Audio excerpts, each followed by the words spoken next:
Welcome to the Minority Business Report, where we talk about positive things that are happening in Anne Arundel County. I am Joanne Jackson, Anne Arundel County Minority Business Enterprise Coordinator. My guests today are Randall Toussaint, Business Development Specialist with the Anne Arundel Economic Development Corporation, and Curtis Pope, Assistant Vice President of Business Development for First National Bank in Severna Park. We're delighted to have you on the show. Thank you for having us. Thank you, Joanne. But before we get started, would you please tell our viewing audience a little bit about yourself, where you're from, and what it is that you do? Randall, I'll start with you. Sure. I actually grew up not too far from here. Went to high school in Prince George's County and then moved down to Georgia for college and just fell in love with the area and with my wife. And we have 2 kids and we've relocated back here. And we actually just had a newborn that was born about 3 weeks ago. Oh, congratulations. So thank you. Very excited. Well, tell us, what school did you go to, Randall? Went to Central High School in Capitol Heights, Maryland. It was an interesting time to go there. They were really going through a transition with the new stadium being built over in Landover, and then really trying to figure out the direction that community wanted to go into.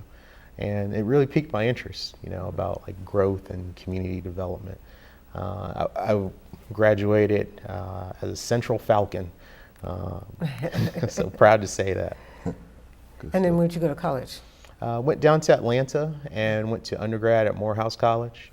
And then shortly after, HUD had a fellowship program that would provide us with the cost of school if we agreed to study in that community and work in their economic development agencies around that city. And Savannah was an offer that was on the table, and I went down to Savannah, Georgia, and studied down there for quite a bit, and loved it.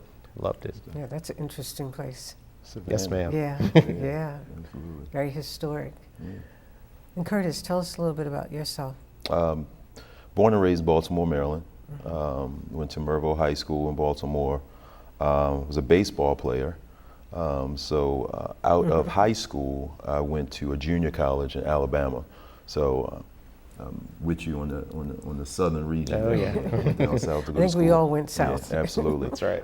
So I was down in Alabama for 2 years, completed down there at JUCO, and then transferred back here where I completed at Coppin State University in Baltimore, Maryland. So, the majority of the time I've been, Baltimore is where my heart is, and in Maryland in particular. So, born and raised here, absolutely.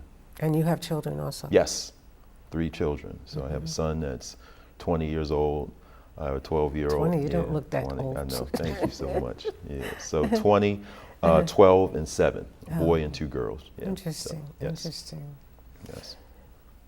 I often ask my guests about their past experiences and what it is that they think propelled them to a successful career in business. Can you tell us what sparked your interest in business development and financing, Randall? Yeah, absolutely. I think for me, and I mentioned it a moment ago, it really goes back to Central High School. Capitol Heights, Maryland, I think is a community now that's known for birthing great talent like Kevin Durant, who's NBA All-Star. Much of the future projects that are coming in for the Landover area are kind of have roots around that area. They're considering that as a possible location for the FBI building now. But back then, there really were some very tough transitions that were taking place in the community. It was very challenged in terms of blight and in terms of crime. And I had always wondered, how can we fix this? How can this get better? I think I was also a military kid, and I think living in different communities really gives you a unique perspective. But one thing I noticed was that most of the military bases were also based in areas that just needed a little bit more love, for lack of a better term. And it really sparked my interest. So once I got to college, I think that was the direction I knew I wanted to go. Some kids dream of being astronauts, some kids dream of being, all-stars, but that's what I want to do. And for me, I think there's a sense of fulfillment that comes from being able to help your community grow, and then in particular being able to help local businesses, because those help to create new jobs and then add to the economy, and that's really where my passion lies.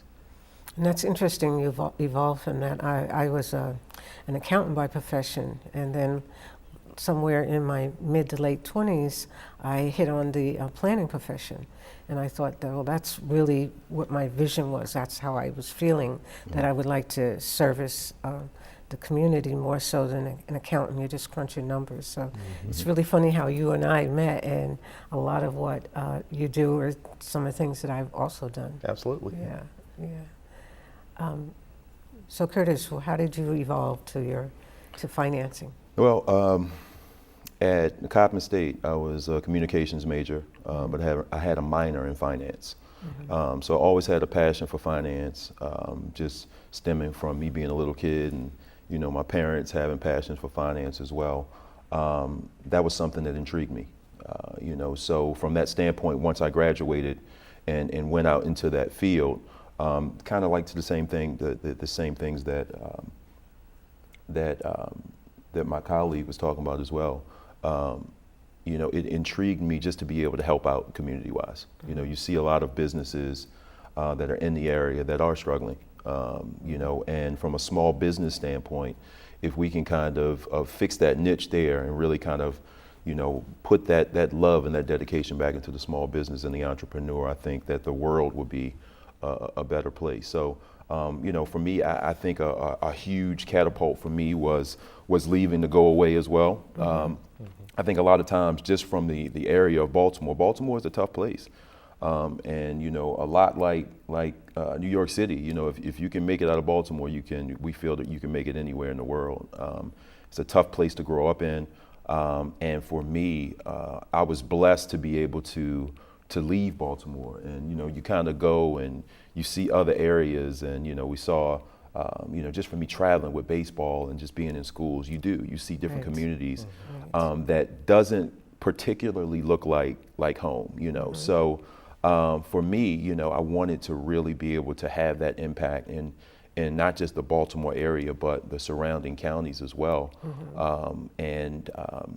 You know, have businesses there, have people that shop locally. That's something important for me. So from a finance perspective, that's something that we help do on a day-to-day basis. Yeah. That's quite interesting. Absolutely.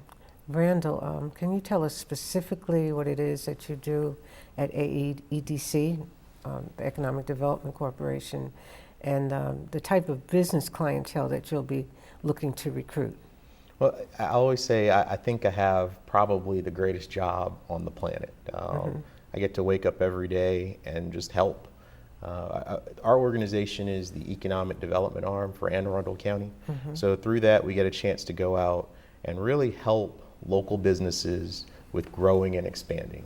So the first thing that we do is we listen. We identify some of the challenges and hardships that businesses are facing. And often those are some tough discussions, but it's on a case-by-case business or case-by-case scenario. We listen to each business, and then after we're able to identify some of the challenges that they might be experiencing, we look within our local resources and in our toolboxes and identify strategies to help them grow. And every business is different, but some of the common challenges that we often hear are things such as businesses finding it tough to identify workers to fill vacant positions. I think right now we're in a unique time in American history in which we actually have more positions on the market that need to be filled than candidates who are qualified to fill them. So because of that, there's a unique scenario where companies are having to sort through larger stacks of resumes in order to find just the right people. And even though you know, we're starting to see the economy kind of kick back into gear, our employment rates now are actually starting to decline. I think locally in Anne Arundel County, we're at about 4.7%. The state of Maryland's at 5.1, US is at 5.3. So jobs are beginning to be filled again. But when a company has a challenge like that, we'll look to our partner agencies and identify some different resources. A great example of that is the Anne Arundel County Workforce Development Corporation. They actually have a new director of business solutions named Jeff Trice, who works with local companies and identifies the skills that are needed for each of the positions they're trying to fill, and at no cost goes out and does recruitment. They'll actually screen employees and screen candidates, help the companies with hosting job fairs, so that way the people who need access to those jobs can find them.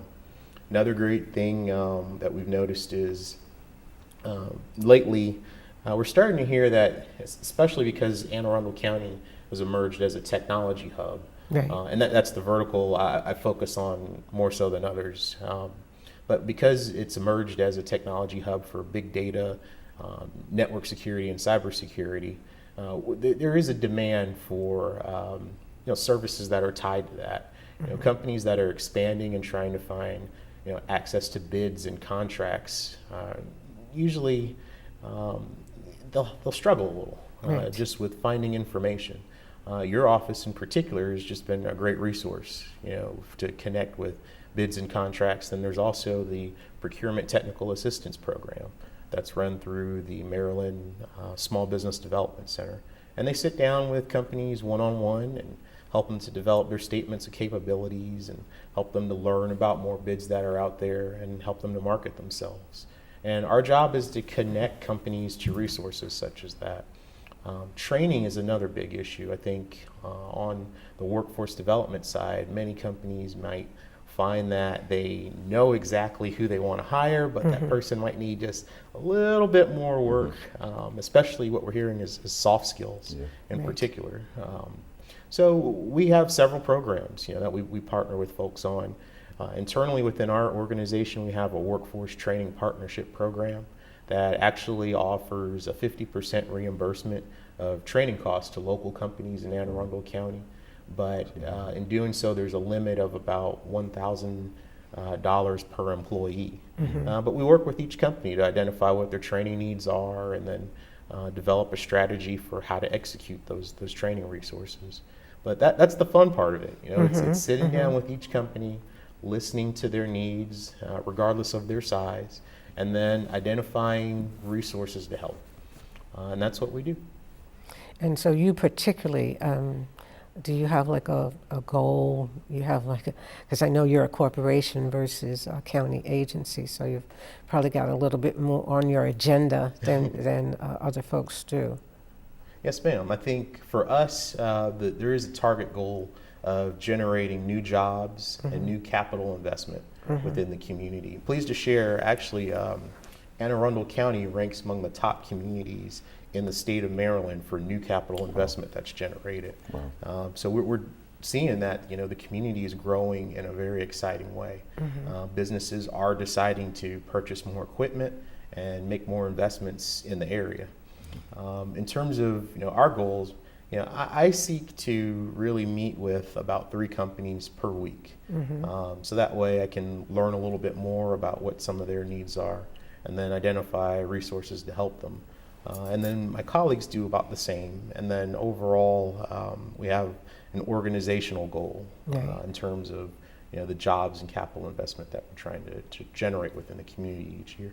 Because I've noticed over the last 2 years, I've just met any number of people like yourself, new to the county, and it's a constant flow of people coming into the county that I've been meeting more so than my existing constituent base. No, very true, and it's a diverse range of people in terms of age, ethnic backgrounds, and then even skill sets. And that's what's unique. I think we're starting to see growth, but it's in many different verticals. Technology, I think, because of the presence of Cyber Command and DISA on Fort Meade, technology is still one of our major hubs. But healthcare is another vertical that's rising fast. Retail continues to grow and to thrive. And then in terms of real estate and development, we're seeing major players within our market make significant investments. Yes, ma'am. Yeah. So you're a busy guy. And Curtis, a few weeks ago, we conducted some site visits with minority-owned businesses in Pasadena, Severna Park, and Odenton. As a newbie to the county, what is your assessment of those ventures? And in your estimation, what should we be doing as county staff, perhaps in private sector, to help minority business development in the county? Well, just from an assessment standpoint, I see plenty of people who are hardworking, first and foremost, very eager to see businesses grow to the next level, very eager to lend a helping hand to their neighbor. That close knit and that camaraderie that I see a lot in the areas that we just visited was huge. From a standpoint of what I would like to see for us, for the bank, is to be able to just build personal relationships with those clients and people in general. Like as Randall said, it's a lot of businesses that are here that, they do want to see themselves grow to the next level. They've been here for a long time. They are very, very loyal, constituents in the area. So they want to see their businesses get to the next level. They want to see their neighbors grow as well. And I think just as a bank, we are here to be able to do that. A lot of times, people look at the bank as a standpoint of, if we can't lend to you, if we can't give you money, then it's a failed, opportunity. But from a standpoint of what we do, relationship-wise, is what we work on. So what I want to do is I want to be able to come down here and build that relationship. It's a personal relationship. That's what it's about. So when we do speak with a business owner who we may not be able to lend to at that specific point in time, we can give them a game plan of, say 5 to 10 years. Okay, this is what we want to be able to see you guys do in the next 6 months. This is what I want to be able to see you do to get to a point where we can lend you in order to take that business to the next level in 5 to 10 years. So, like I said, I've seen some hard workers here. And they've been here for a long time. So that's always a good thing for us because they have, they have that longevity in it. They've been in business for a long time. They know a ton of people in the area, and that's what it's about. It's about being able to get or have that relationship with maybe 1 or 2 businesses, and they know a lot of other businesses as well. So they may reach out to their, fellow business owner and say, you know what, First National Bank was able to help me out in this realm here. They put me on a game plan to be able to get me to the next level. This is the kind of bank that I think that you should be able to talk to as well. And that's what I think it's all about. It always comes back to relationship-wise. Because when we met the owners at Cakes and Confection, this was their second location. Yeah. And they're just so willing to sit down and take the time and talk to people. Absolutely. They could have said, well, we're too busy, we don't have Absolutely. time for you today. But everywhere we went, folks were able to give Curtis some background on their business and answer our questions. And we visited Reverend Shanklin in Hanover. And I think you were pretty impressed with that Absolutely. operation. Yeah, some great things happening. But, to your point, everybody was open. And Reverend Shanklin was, we stayed there for an hour? Yes. We sat down and we talked about, his struggles in the past and what propelled him to the next level. And he's given me a couple of introductions as well. So you really see that close knit, and that openness for people when you do come in. They are willing to welcome you with open arms and to talk to you and to help you out. It's not all about what can the Right. financial institution do for me. It's okay. I want someone else to be able to give you business as well, and to at least sit down and talk to you and see how. And in that case, partnership so can the 2 companies, the owners are actually from Anne Arundel County, and they're from Maryland, so they have a vested interest in succeeding, and we hope we could do the best and get them to that next level. Absolutely. I still have to take you on another tour. Yes, ma'am. And speaking of tours, Randall, we also enjoyed our site visits to firms in Annapolis and South County, and you and I collaborated with a local company to help him promote his business in Maine, downtown Annapolis. As someone who was also new to the county, what are your thoughts about how do we, again, as county employees, help promote the interests of small businesses and minority entrepreneurs? What's your thoughts? Well, just going back to that tour, yeah, I just have to highlight that for a moment. Okay. I was blown away, much as Curtis mentioned, by the reception that we received. Just walking in the door and just simply introducing ourselves opened up a whole dialogue about what these companies have seen over the last 10 years, the struggles that they faced and how they overcame them, and then recommendations for how I can do my job a bit better. And that's something that's very special. You don't see that in every community. I think that's something that makes Annapolis and Anne Arundel County very unique. It's really almost like a family affair. Yes. It's an ecosystem for business growth that's thriving, but the businesses themselves want to work with each other to continue to grow. I was very impressed by that, and I think Jason Conley stands out. When we went to Captain's Club at that time, they had really just put together their game plan about what they saw their company becoming. And Jason, you might remember, is also a professional basketball player overseas. He's from the area, has strong roots and a strong family history here. I think ties to Eris Allen. And then really wanted to do something to contribute locally and give back to the community. And just decided on a trip to Martha's Vineyard that one of the shops there would be a great fit here in Annapolis. Wow. And actually put forth the capital to get it on Main Street. And what was impressive to me was as he opened up the shop, they immediately thought about how they can tap into local high schools in order to do more programs with them that could foster more STEM learning and create business opportunities and business training for local high school students. And then in addition to that, they also went and took a look at how they can be a more active player within downtown Annapolis. And by a player, I mean as a business leader, how can they really be a champion for Annapolis in other markets? And that was phenomenal. I think we attended the ribbon cutting ceremony, and there were close to 100 people there just to come out and support their vision. What I also enjoyed with that project was that after sitting and listening to some of their goals, and this was one of the first projects I worked on when I moved here, we were actually able to introduce them to several strategic players, both in terms of community leadership, business leadership, and then also within downtown Annapolis and within the county.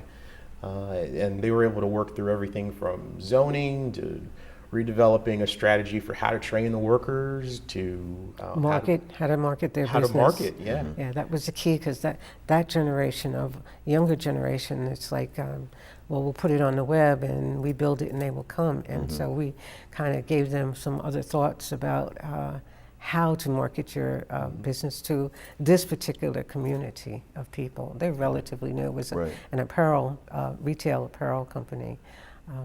But I thought he had great vision. Absolutely. And I think you just kind of gave him some more empathy and help with that marketing. It is tough to start a business. That's something that I think is often forgotten. It's not easy. And I think that a lot of the challenges that come with being an entrepreneur are simply that you might not know what you don't know. Right. And I think being able to have access to resources that can help you and empower you to grow your company, that's key. That's big. And that's one thing that our local area is rich in. Right. And it was great to really see kind of first his eyes light up when he saw how many resources were available to Captain's or to his company rather, and then secondly, it was great to see it's been great rather to see the company thrive. Over the last month or so, they've rolled out kind of their next wave of marketing, and it's phenomenal. They're doing wonderful. Great addition to Main Street. Good. It's really good. So also on that vein, that was a minority business. Have you dealt with any female-owned businesses in the short period of time that you've been here? Yes, ma'am. What I've been also very impressed. Joanne. Yes, Joanne. Make I me do the feel same so thing. old. It's all that time in the Respect. South. Yeah, thank you. But a great example of a woman-owned business was a company called Starry and Associates. I know them. Yes, ma'am. They've been around Yes, a really Joanne. long time. They Yeah. are in the technology space. They developed some of the information systems for a few federal agencies, and really they grew the business from scratch as a startup. They are at a point now where they have become, and I hope I'm saying this correctly, the only Anne Arundel County-based company to have been awarded a significant contract that just came down from Health and Human Services. They have grown exponentially and are in the process of even competing for more technology contracts. And what's unique is they, along the way, made sure that they reached out to other women-owned companies to support them. They work closely with, in the initial stages of the Chesapeake Regional Tech Council, to help attract more women-owned companies into that organization. And they're still doing the same thing. But that's one thing, as I mentioned, that's just unique about our area. It seems that for every contract that's won, most companies are often looking around to see how they can support their peers as well. And Starry Associates is also a member of the Women Presidents Education Organization, which I, representing Anne Arundel County, are corporate/community advocate for. And one of the requirements of their membership with the Women Presidents Education Organization is that they, with no mandates, are kind of required to work with other women business owners in that network. And they're all very high-level corporate women. So I'm glad to hear that you got a chance to meet them. That's really good. Yeah. Yes, ma'am. That's really Yeah. good. I get a lot of requests for technical assistance, especially from construction companies looking for financing. What can we do as service providers to help companies possibly prepare themselves to approach funding agencies with more positive outcomes? You want to talk to that level? Yeah, absolutely. I think it goes back to the education piece and really the personal relationship that you build with clients. We take great pride in doing that, and going around and really introducing ourselves to different people, becoming a part of the community, whether it be in networking events, whether it being events that you've invited me out to. I think that's key because a lot of times, we have that dialogue with business owners, and just being able to educate them and let them know what you need to kind of get, because a lot of times people think that this is what you need in order to put yourself in a position for lending and things of that nature. But it goes back to really and it's cliche, but the personal relationship that you have. We pride ourselves on that personal relationship and really being that go-to person where you can educate your client about this is what you want to be able to do to put yourself in a position to be able to get that finance. And so I think that's always a great thing. All of my clients have my cell phone number. They can reach me on the weekends as well. My wife may not like it all the time, but they need to be able to have that access. They need to be able to ask those questions, because a lot of times on the weekend you may come up with something. You may be having a meeting with someone in particular, and you do. Sometimes it can't wait until Monday. And business doesn't stop on the weekends. A lot of times, the clients that we have, those are the booming times, weekends. So they need to be able to reach you. And that's something that we take pride in, being able to get them to that next level and to educate them to say, okay, this is what I would like to see you do. So you can put yourself in a position to be able, whether it be contracts, whether it be lending in a bank, whether it be grants or whatever the case may be, you have to know what's going on. And a lot of times we are that advocate for them, and we're giving that advice. It's not just about, opening up a checking account or Okay. getting a credit card. It's about the financial advice for clients to really offer that sound advice. Are for you them. a preferred lender for SBA? We do some SBA. We do have an SBA department through us as well. Myself, we really focus on the small business development from a smaller lending side of things, but we do some SBA as well. When you say smaller, what volume is that? What range? Well, we lend up to about $500,000. Okay. As it pertains to small businesses. But we do also have a commercial department as well.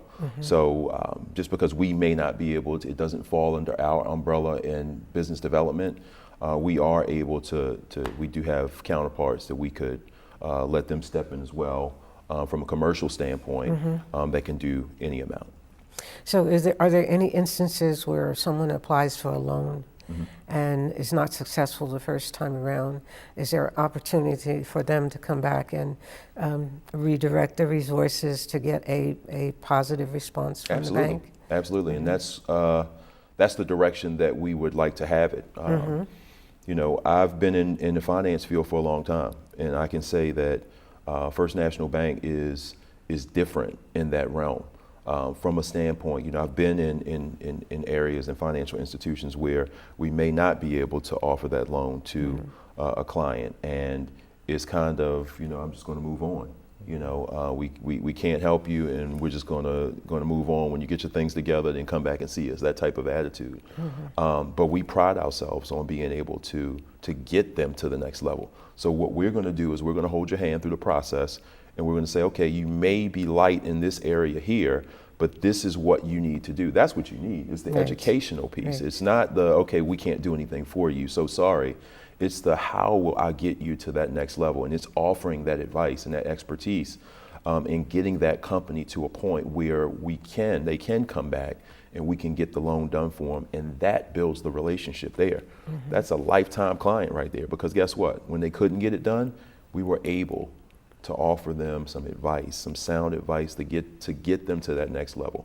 All banks offer the same products. Right.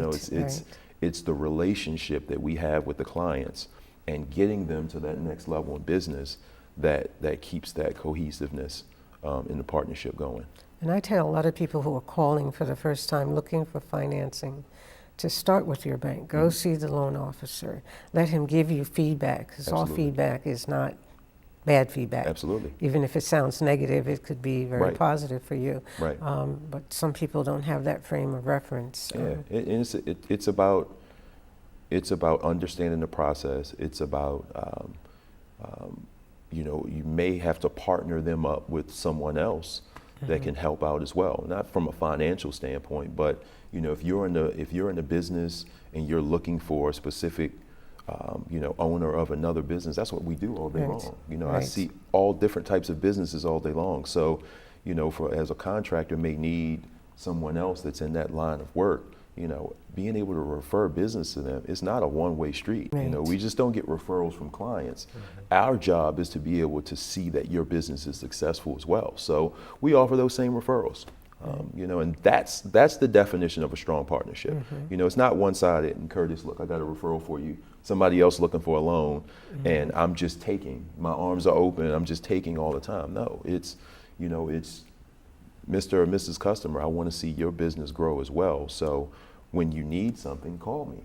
That's all I see all day long is businesses. I'm out in the street all day long, and I'm on appointments, and I'm meeting new people down in Anne Arundel County, and I've made some really, really strong contacts down here. Great. Now, Randall, same thing in your arena. What are some of the things that we could do or should be doing to have those positive outcomes in terms of financing? With regards to financing, one of the biggest issues that we often see is that there's usually a request for financing that happens kind of in response to something. So what we like to take a look at is really what's triggered that need. But on kind of my side of that equation is that our goal is to go in and really have those discussions before the need comes about. So that way we can take a look at what's the vision for the next 2 to 5 years, and then what's the game plan for how to go about accomplishing that vision. In doing so, we usually have to go back and take a look at some of the business plans. And we're often engaged in some very intimate discussions about a company's financial condition. And we rely on our partners, particularly the Small Business Development Center, to assist companies with developing a more cohesive vision for the future, especially as it relates to anticipating long-term purchases and then acquiring assets over time.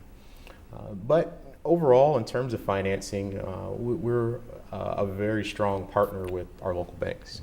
I think really they're the backbone of our financial resource network here. Our organization does have some funding capital that comes about as a result of many local banks contributing into that fund to support small businesses. The other thing that we are able to do to support local businesses is to offer resources through a program called the Volt Fund.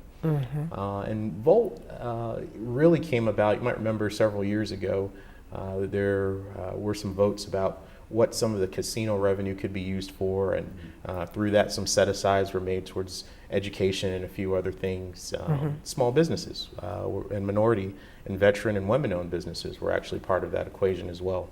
So 1.8% of the revenue from the video lottery terminals in Maryland's casinos actually gets set aside for small veteran-owned, minority and women-owned businesses. And through that, we're able to offer some very unique financing at low interest rates for a wide range of uses. And that includes things such as purchasing equipment, purchasing property, even operational capital. But what's unique is that this isn't a program that would compete with a bank in any way. This is usually for businesses that a bank might see a little bit more risk in lending to. And it's a great program. We've seen some very successful growth come from it. Our organization is one of between 7 and 9 fund administrators throughout the state. And we also have a separate set aside that's dedicated specifically towards technology companies. That one works on in a competitive manner where companies have to present a proposal for how they would use the funding to a set of technical experts in the field. And they'll do an assessment, kind of like a Shark Tank style pitch. But what's unique about it is that the funds won't have to be repaid until an equity event takes place within that company. So until venture capital or private capital infusion occurs. That's interesting to know. It is. Wow. Yeah. The county's MBE program, which I run, in the county is known in the community for providing access to opportunities through networking and outreach activities. What type of activities are you planning through your respective organizations to make minority businesses more aware of your services? I think we all actually just participated in one, I guess, about a week ago. That was a big one. We partnered with the Small Business Development Center to host a Breaking the Bid Barrier workshop. And essentially, it was an accelerator program that can help local, small, and minority-owned businesses with accessing contracting opportunities. And all of our collective resources were presented as tools that local businesses could take advantage of. And I think we had, the last count was about over 80 people had participated. That was a great event. That was fantastic. And it was a great testament to what we've all been talking about, you know, the power of collaboration and really working together to support local businesses. I think from that effort, we actually gained exposure to several companies who really had just filed their business licenses and had just moved to the community, and look forward to working with them as well. And companies that I've known for a while but never met the owner. Yes, ma'am. Remember that gentleman that said, well, I'm Joe the Blow from fencing this company. company, and like, oh, I've never met you. But that was a great event to bring people out, and we've probably got to do more of that. I know our purchasing agent, we have a new purchasing agent in the county, and we're thinking about doing some more outreach efforts. Now, I know you're not, your bank has not that minority business focus, so are there some other things that you're planning on doing? Are you going to collaborate with us in the future to do that? What we want to, because we're still fairly new to the area. Right. We haven't been here long at all, so we're really just trying to infuse ourselves into all of the different things that are happening in the areas itself, especially the areas that we serve. So absolutely, from a partnership standpoint, it's a ton of opportunities there. It's a ton of opportunities from a sponsorship standpoint as well. And I always say, I believe in the basics as well, so I will, knock on doors and go in and introduce myself, calling from yellow pages, and I think we get away from it sometimes. But just being in the area and just introducing yourself. It doesn't always have to be, to go in and try and get business from everyone. And I think a lot of times that's been the case in the past. So sometimes you see, when you walk into a business owner is kind of like, oh, he's from a bank, but it's really, we're neighbors. We're here to help you succeed. And that partnership is important. And a partnership doesn't always have to be a financial sponsorship, Right. A lot of times it's spending time. Yes. They have a lot of different events, and I've just been doing research on a lot of the different businesses and organizations down in this area. And a lot of times they need time. They need people to come out and dedicate time. Right. So it does, a lot of times, you look at it from a standpoint of it being monetary and sponsoring money. You don't have to sponsor from a dollar standpoint all the time. Do we want to do that? Absolutely. Because we do believe in the organizations down here and we want to be able to build together. But a lot of it is just coming out and just dedicating some time on the weekend to have a body there and to be able to give financial literacy to maybe classes that they have or individuals that are in their organization. So that's a key piece for us as well. Right, and Randall and I were at a business, we were walking through the parking lot, and we met a lawyer who had just moved to Anne Arundel County. You just meet people all different kind of places. Now, for a better focus, the state has a directory, and I have a directory of just Anne Arundel County businesses. It's another way you could tap into that resource of businesses here. Absolutely. Love that. Yeah. And I'm glad to hear you say sponsorships. And most people kind of shy away from it because they've already got their pre-programmed people that they want to deal with. So you being new, I'm glad to hear you say that. Absolutely. And we're going to get calls from our audience once they hear that. We heard the S word. That's right. Yeah. And we need more of that. You've got lots of good nonprofits who, not even looking at the financial part of that, they may have to investigate that with you. Right.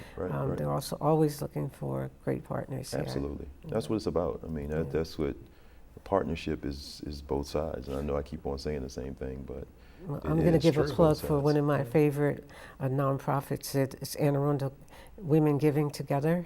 Oh, wow. I'm not sure if you've heard of that, but these are a group of women who took money out of their own pockets. They have no government money involved, and they have a grant project every year where they allocate close to $500,000, if not more, to our local community nonprofit organization. Wow. So I'll send you some information on I love them. that. That's I love fantastic. that. Great It group is. of women, just a great group of women. Wow. As we close out this segment of our show, what recommendations or words of advice would you give to someone who is interested in starting a business today, Randall? I think the first thing there's three things. The first I would say is don't be afraid to ask questions. It's okay to really even question yourself, but also to just try to explore what options you have. The second thing would be to seek out resources to help get those answers. We live in an age in which information is readily accessible, but often there's some value in sitting down and talking with either a business owner who's been there and has walked the path that you're walking before, or resource providers such as ourselves who can tap into other networks that a business owner might not have knowledge of. So I would say seek out those other sources of information to help. And then the third is really just to be persistent. I think we often forget just how many challenges an entrepreneur may have and how many hats they wear. But just be vigilant and try to push forward and find those resources. And there's a whole coalition of individuals and resource providers that are here within Anne Arundel County to help, and including the Anne Arundel Economic Development Corporation. I don't think people really realize how much technical assistance is out there. You've got technical assistance from local level, state level, and federal level. So I hope people in our community who hear this program today will understand that and just give us a call. Randall, how would somebody get in touch with you? Oh, they can feel free to connect with me at R Toussaint. That's R like rabbit, TOUSSAINT at aaedc.org, or they can visit our website at www.aaedc.org. And just a final thought, one other resource we hadn't mentioned today, and you just touched upon briefly, was the state. The Maryland Department of Commerce has an economic development team that works specifically with businesses in our county. It's headed up by Lori Ratzberg, and there's tax credits that are out there. There's tax incentive programs, and that's another wave of resources that businesses should try to familiarize themselves with and take advantage of. And any questions about that, again, folks can reach out at www.aaedc.org. Give us your phone number. 770-222-7410. Okay. My time, huh? Yeah. Give us some recommendations. I would say a great business plan is always, it can do nothing but help you. I think a lot of times we have a great idea, it doesn't come to fruition because of the plan that we actually bring to the business itself. So I think a great business plan is always key. To Randall's point, always asking questions. Questions. I don't think that we do enough of that. Enough of researching other businesses, especially businesses that are in the same line that you're trying to go into the direction of. Asking questions. And one thing that I know, just from being a banker and as long as I've been in, business owners love to talk about their business, so just asking them a little bit about themselves and what prompted them to get started, and they'll talk about their business. And those questions itself, are going to be key nuggets that you're going to get to be able to propel your business to the next level as well.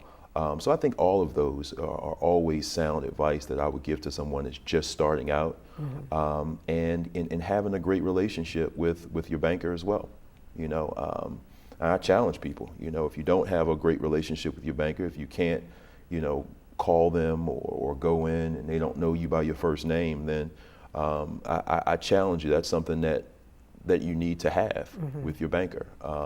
So I think all of those things are always key when you're talking about, starting a business, and that stick-to-itness, not quitting.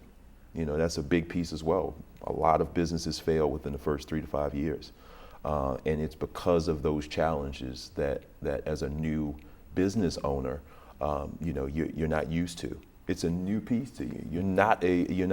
You're a brand new entrepreneur, so you are going to have some challenges that face you, but just sticking to it, and not taking no for an answer, and always having that tenacity. It's always something huge that an entrepreneur needs to have. Well, I'm always amazed at the people that I've met when I first started here 20 some odd years ago that are still in business today. They had that determination. Absolutely. They had that drive, and they call me up and tell me, thank you for all your advice years later. Right. Or they'll remember how I referred them to someone and that helped propel them. So I think that's our important. role, our Absolutely. real role here as being advisors and consultants to the community. Right. But I thank you guys for being here today. Thank you so much, Thank Joanne. you. You're quite welcome. Appreciate it. Thanks, Randall and Curtis, for your insights and recommendations. Stay tuned to Channel 98, Verizon 38 for the Minority Business Report, which airs daily. You can also watch us on YouTube. If you have any comments or suggestions regarding this edition of the Minority Business Report, please contact me at the Office of Central Services in Annapolis on 410-222-7620. We are here working for you. Peace and blessings. The following bids are available from the Anne Arundel County Purchasing Office.